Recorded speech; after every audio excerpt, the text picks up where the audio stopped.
Angela Scannapieco says that she's never once doubted her call to consecrated virginity, but it was an entirely new concept, even to her, years ago. It was her spiritual director who first told her about the vocation when she asked for a way to deepen her commitment to Christ. He said to me, "Have you considered consecrated virginity?" And I said, "What?" So what he did was he brought me the rite. He printed it up, he brought it to me, and when I read it, that was it. I knew right that day, I knew that this was for me. The rite is the formal ceremony where a woman becomes a consecrated virgin. Women called to this vocation live in the world, taking normal jobs or ministry positions, but they make a promise of perpetual virginity so that they are entirely dedicated to God and known as brides of Christ. I laugh about it. I always tell everybody that I have the best husband in the world because we never fight. I fight, he says, "Yes, dear." Consecrated virginity is a church tradition that is older than sisterhood, but had fallen away and was largely forgotten until the 1970s. Angela's ceremony was 14 years ago. Wearing white bridal dresses and receiving rings, she, along with one other woman, became the first 2 consecrated virgins in the diocese. It's such a beautiful way to serve.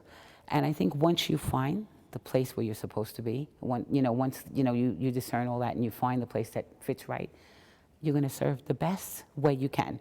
And that's, for me, this is the best way I could possibly serve. It is the best way. Classes start on September 20th.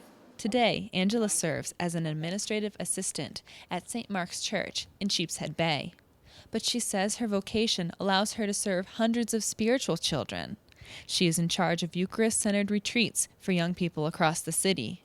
She also founded the St. Clair Home, a place for young women from broken homes and difficult situations to live and grow in their faith. I can be mommy really well. I had the best mom in the world, so she taught me well. A lot of these girls, when they come to me, they just came from basic homes, but there's so many things that they haven't learned, the things that a mommy can teach you.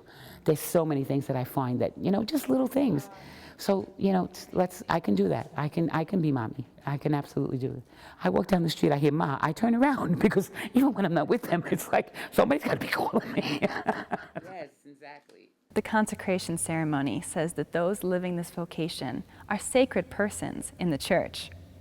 Angela says that she's not a superhero, but she is called by Christ. Once you realize how real this relationship with Christ is, there's no denying it. So if I can do it, just plain old me, then anybody can do it. Whatever God has set aside for you to do, God has a way for you to serve Him.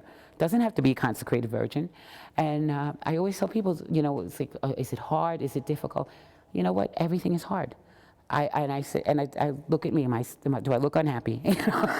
Because of Angela's witness, at least 2 more women have dedicated themselves to Christ in this way. Anyone who's considering consecrated virginity should talk to their parish priest or find out more information on the official website, consecratedvirgins.org. Reporting for Currents from Sheepshead Bay, I'm Katie Breidenbach.